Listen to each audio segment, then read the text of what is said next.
تو بہرحال یہ کہ وہ بیٹی کو برا نہیں سمجھنا چاہیے، اور معاذ اللہ اگر اس کو قتل کر دیا تو توبہ توبہ توبہ، کہ اس کا تو بہت ہی سخت گناہ ہے۔ ویسے فرمان مصطفیٰ صلی اللہ علیہ وسلم ہے قیامت کے دن سب سے پہلے خون ناحق کے بارے میں لوگوں کے درمیان فیصلہ کیا جائے گا۔ حکیم الامت مفتی احمد یار خان رحمت اللہ علیہ فرماتے ہیں خیال رہے کہ عبادات میں پہلے نماز کا حساب ہوگا اور حقوق العباد میں پہلے قتل و خون کا، یعنی بندوں کے حقوق میں سب سے پہلے قتل و خون کا، یا نیکیوں میں پہلے نماز کا حساب ہے اور گناہ میں پہلے قتل کا۔ یہ قتل اتنا بڑا گناہ ہے کہ اگر ایک حدیث پاک میں کہ کسی مسلمان کے قتل ناحق میں اگر زمین و آسمان والے سب، یعنی یا روئے زمین کے سارے لوگ بھی شامل ہو جائیں تو یہ سب کے سب جہنم میں اوندے کر کے پھینک دیے جائیں گے۔ یہ اتنا مبالغہ حدیث پاک میں کیا گیا کہ مسلمان کا خون ناحق اور پھر اپنی بیٹی کا خون ناحق، توبہ استغفر اللہ۔ اللہ پاک ہدایت دے، اور چاہے کتنی بیٹیاں ہوں ایک بھی بیٹا نہ ہو تب بھی اللہ پاک کی رضا پر راضی رہنا چاہیے، کہ اسی میں ہماری بہتری ہے۔ کہ ہم اللہ پاک سے ناراض ہوں گے تو یہ کہ بیٹا پیدا تو نہیں ہو جائے گا، یا ہم بیٹیوں پر سختیاں کریں گے یا بیٹیوں سے ناراضیاں کریں گے، گلے شکوے کریں گے، تب بھی کوئی بیٹا پیدا نہیں ہو جائے گا۔ وہ تو رب پیدا کرے گا جب چاہے گا۔ ہمیں ہر حال میں اللہ پاک کا صابر و شاکر بندہ بن کر رہنا چاہیے۔ صلو علی الحبیب صلی اللہ علی محمد۔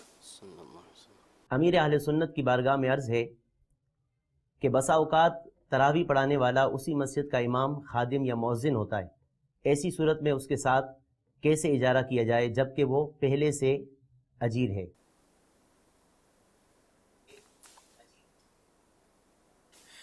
دیکھیں اجارے پر اجارہ یہ تو ناجائز ہے، لیکن اب وہاں صورت دیکھی جائے گی کہ اس کی ڈیوٹی کیا ہے۔ اب امام کی ڈیوٹی نماز پڑھانا ہے، تراویح پڑھانا نہیں ہے، تو اب اس نے عشاء کے فرض پڑھا لیے، اس کی ڈیوٹی تو پوری ہوئی نا۔ اب اگر وہ چاہے اور کہیں دوسری جگہ تراویح پڑھانے جاتا ہے تو کوئی حرج نہیں ہے اس میں۔ اس طرح مؤذن کی ڈیوٹی اگر ہے 5 اذانیں دینے کی اور مطلب وہاں ٹھہرنے کی یا مسجد کی چوکیداری کرنے کی، وہاں رکنے کی ڈیوٹی نہیں ہے اور کوئی کام اس کے ذمہ نہیں ہے، اذانوں کا ہے، تو اب یہ فارغ ہے۔ ابھی اگر عشاء کی اذان دے کر جیسے چلا جاتا ہے اور کہیں یعنی فرض پڑھ کے چلا جاتا ہے اور کہیں اور تراویح پڑھاتا ہے تو اس میں بھی کوئی حرج نہیں ہے۔ لیکن یہ شرعی مسئلہ ذہن میں رکھیے گا کہ تراویح کا اجارہ نہیں ہو سکتا، کہیں جا کر یہ تراویح کا اجارہ کرے تو یہ خود ناجائز ہے تراویح کا اجارہ۔ البتہ یہ کہ وقت کا اجارہ ہو سکتا ہے کہ 2 گھنٹے یا 3 گھنٹے یا 1.5 گھنٹہ کا اجارہ ہو گیا اور اجرت بھی طے ہو گئی، یہ نہیں کہ ہم آپ کو خوش کریں گے، یہ غلط طریقہ ہے، یہ جائز طریقہ نہیں ہے۔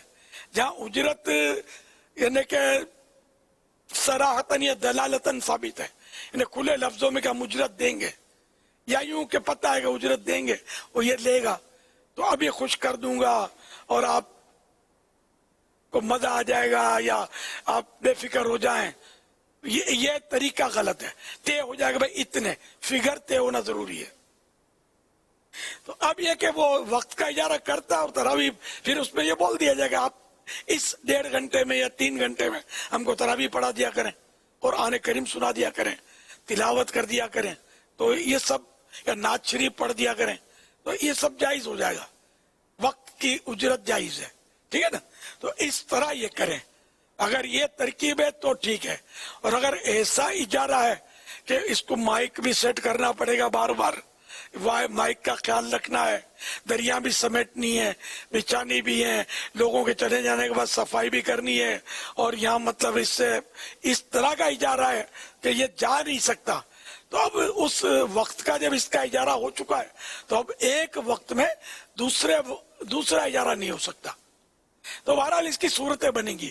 تو جہاں جیسی صورت ہو تو ایسے چاہیے کہ دارالفتہ اہل سنت سے رہنمائی کر لیں کہ بھئی ہمارے ہاں مؤذن صاحب کی اس طرح کی ہماری ترکیب ہے, تو اب کیا یہ تراویح کے لیے کہیں جا سکتے ہیں, وقت کا اجارہ کر سکتے ہیں کہیں جا کر, یا امام صاحب کی یوں ترکیب ہے کہ تراویح کے لیے دوسرے حافظ صاحب آتے ہیں, اب ان کے لیے کیا صورت ہوگی اجازت کی, تاکہ یہ وقت پر وقت کا اجارہ نہ ہو, کہ یہ وقت پر وقت کا اجارہ یہ جائز نہیں ہے, ایک ہی وقت میں نہیں ہو سکتا.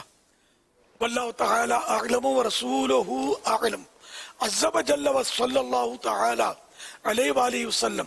صلو علی الحبیب صلی اللہ تعالی علی محمد صلی اللہ علیہ وسلم. یہ یعنی اسی مسجد کے امام صاحب ہیں, ان کے بارے میں بھی غالباً پوچھ رہے ہیں کہ وہ اگر ان کا تراویح کا پڑھانا ہے, یا مؤذن صاحب اسی مسجد کے ہیں, اب وہ ان کا کام اذان دینا اور اقامت دینا ہے, وہ فارغ ہو گئے, تو اب اگر اسی مسجد کے اندر وہ تراویح یا مؤذن صاحب پڑھانا چاہتے ہیں یا امام صاحب پڑھانا چاہتے ہیں, تو وہ ان کا اجارہ کس طرح کریں؟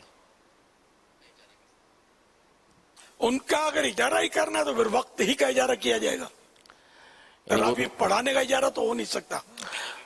یعنی وہ بھی اور یہ فارغ ہو ضروری گئے. نہیں کہ امام ہے وہ تراویح پڑھائے, اب وہ تو فارغ ہو گئے نا, اب اس کے پاس فارغ وقت ہے, تو اس کا نئے سرے سے تراویح کا اجارہ نہیں کرنا ہے. بھائی 2 گھنٹے آپ ہم کو مسجد دے دیں, اور کیا لیں گے کیا دیں گے یہ طے ہو گیا, آپ کہہ دیں گے تراویح پڑھا دیں. یہ ترکیب بن سکتی ہے امام صاحب کی بھی, مؤذن صاحب کی بھی. خادم اگر حافظ قرآن ہے وہ صحیح پڑھا سکتے ہیں تو ان کی بھی, جو بھی صحیح پڑھا سکتا ہو. یہ تو الگ صورت اجارہ تو اسی سے کرنا چاہیے, لیکن اجارہ وقت کا ہوگا. اب وہ صحیح نہیں بھی پڑھا پایا تب بھی وہ وقت کا اجارہ ہے, اس اجرت کا وہ حقدار ہو گیا.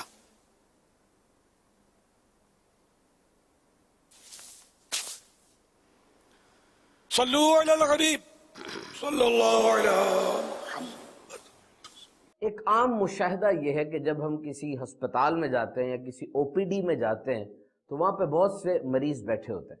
اکثر اوقات کوئی مریض ایسے ہوتے ہیں جو کہ کافی عمر رسیدہ ہوتے ہیں, ان کی عمر کافی ہو چکی ہوتی ہے اور بہت سی بیماریاں ان کو لگی ہوتی ہیں. ڈاکٹر صاحب رپورٹس دیکھتے ہیں, گردے میں بھی مسئلہ آ گیا, چھاتی میں بھی پرابلم ہے, جگر بھی فیل ہو رہا ہے, کوئی اور مسئلہ بھی ہے, آنکھیں بھی کمزور ہو چکی ہیں, چال میں بھی لڑکھڑاہٹ آ چکی ہے. اور پھر اب کافی اوقات میں تو جو مریض ہے وہ بیڈ ریڈن ہو چکا ہوتا ہے. بیڈ ریڈن سے مراد کہ بستر سے چپک گیا, اٹھا بھی نہیں جا رہا, بڑی مشکل سے اس کو لے کر آئے. اور ان حالات میں کوئی پتہ نہیں ہوتا کہ ایسے مریض 1 دن وہ جیے گا, 2 دن, 3 دن, کئی سال نکال جاتے ہیں. تو اس حالت میں جو ان کے ساتھ اٹینڈنٹ ہیں, جو لواحقین ہیں, ان کے بچے ہیں, اگر وہ مرد ہے تو اس کی زوجہ ہے تو اس کا شوہر ہے, ان کے اوپر جو وہ وقت گزر رہا ہے, اس حوالے سے امیر اہل سنت سے رہنمائی حاصل کرنی ہے کہ وقت تو بڑا کڑا ہے. اب ان کو ہسپتال لے کر آنا اور ڈاکٹر سے چیک کروانا, پھر ان کے سارے معاملات کو دیکھنا, یہ ہے تو ایک پوری لیبر, ایک بہت بڑا کام ہے. اور ایسے حالات میں ڈاکٹرز بھی جو دوائیاں دے رہے ہوتے ہیں ان کو سمٹومیٹک میڈیسن کہا جاتا ہے, یعنی اصل بیماریاں تو بہت زیادہ ہیں, بس اوپر جو بیماری آ گئی, بخار آیا, درد ہوئی, اس کی دوائی دے دی جاتی ہے تاکہ وہ وقت گزرتا چلا جائے. تو ایسے وقت میں جو لواحقین ان بیماروں کا خیال رکھ رہے ہیں, ان کے بارے میں آپ کیا حکم ارشاد فرماتے ہیں, کیا ان کو بات بتاتے ہیں کہ انہیں کیسا رویہ رکھنا چاہیے اور وہ کس طریقے سے ایسے مریض کا خیال کریں؟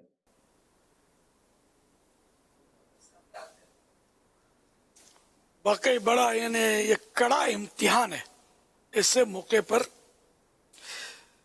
عام طور پہ یہ بھی ہوتا ہے, جو کھاتے پیتے لوگ ہوتے ہیں نا, یہ نرس یا میل نرس یہ رکھ دیتے ہیں کہ وہ اس کی خدمت کرے گا, مریض کی ٹائم ٹو ٹائم دوا پلائے گا, کروٹ تبدیل کرے گا اگر وہ بیڈ پر پڑا ہے تو. یہ ہوتا ہے. اور گھر کے افراد جو ہیں وہ خالی بس دور دور سے دیکھ رہے ہوتے ہیں, تنخواہ پیمنٹ کر رہے ہوتے ہیں, یہ نرس وغیرہ کی یہ کر رہے ہوتے ہیں. اس میں اگر ممکن ہو نا تو اپنے ہاتھوں خدمت کریں. کہ آپ جب چھوٹے تھے تو آپ بھی بیمار ہوتے ہوں گے, بخار بھی چڑھتا ہوگا, یا کچھ بعض کا ٹوٹ پھوٹ بھی بدن کی ہو جاتی ہے, فریکچر ہو جاتے ہیں, گر پڑتا ہے, سر پھٹ جاتا ہے, ہاتھ پاؤں ٹوٹ جاتے ہیں, تو ماں باپ خود خدمت کر رہے ہوتے ہیں. آپ کے لیے انہوں نے کوئی نرس یا میل نرس یا کوئی ایسا انتظام نہیں کیا تھا, اپنے ہاتھوں آپ کا گند کچرا سب اٹھا رہے تھے. لیکن اب یہ کہ آپ نے ماں باپ کو کسی کے رحم و کرم پر چھوڑ دیا.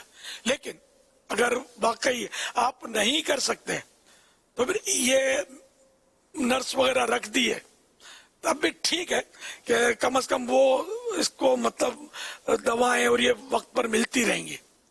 ورنہ پھر آپ بھی نہیں کریں گے, کوئی ملازم یا ملازمہ بھی نہیں رکھیں گے, تب تو یہ بالکل ہی مریض جو بیچارہ زیادہ آزمائش میں آ جائے گا.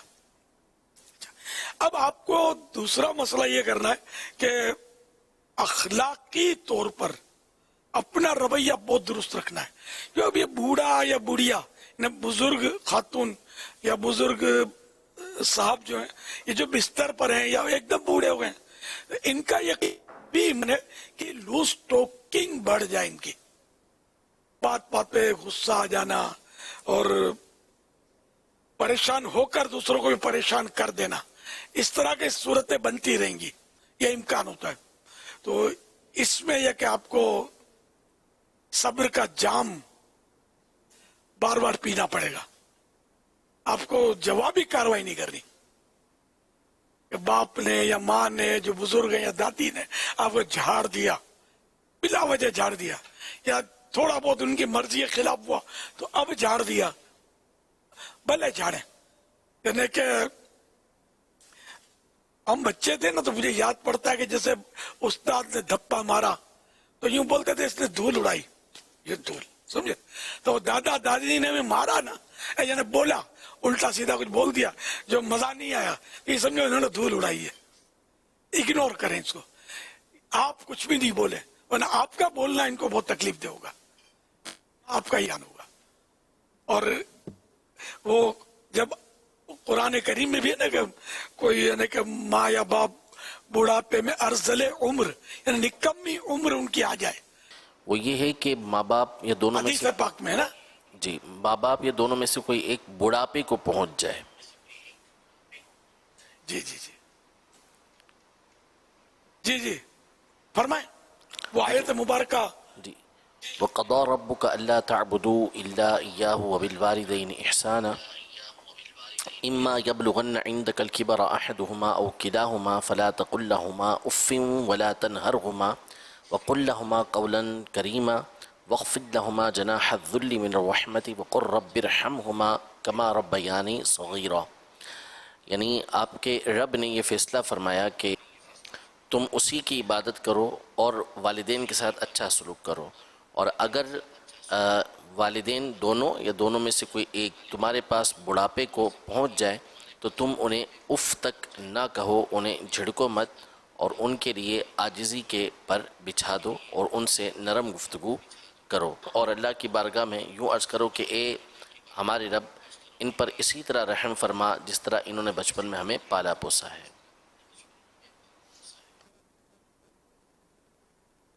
ماشاءاللہ بڑی جامع آیت ہے یہ ماں باپ کے حقوق پر.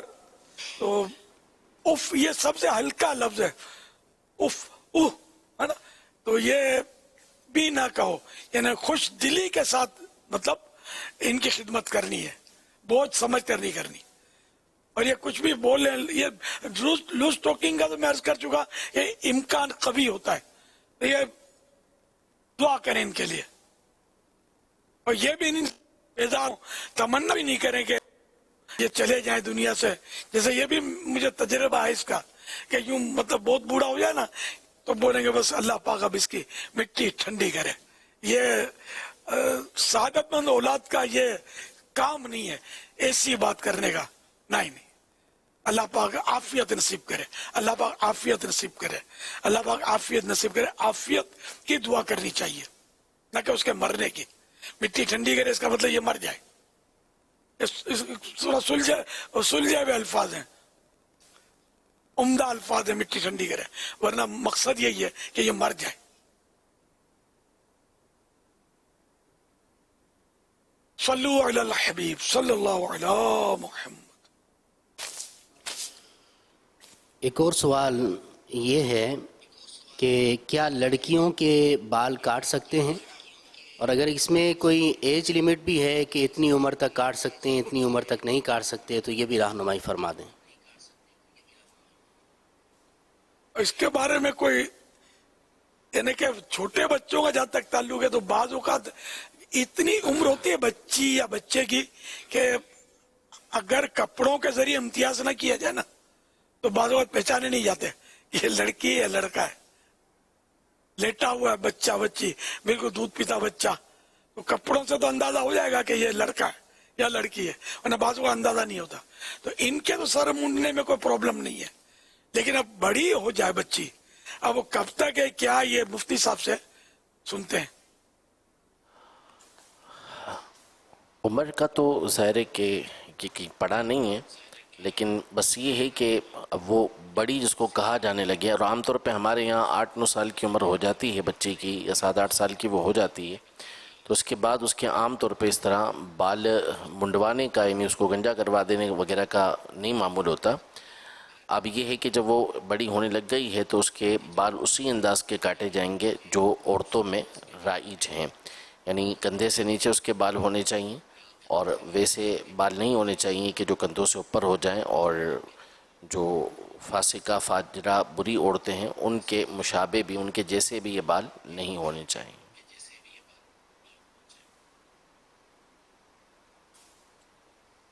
صلو علی الحبیب صلی اللہ علیہ وسلم.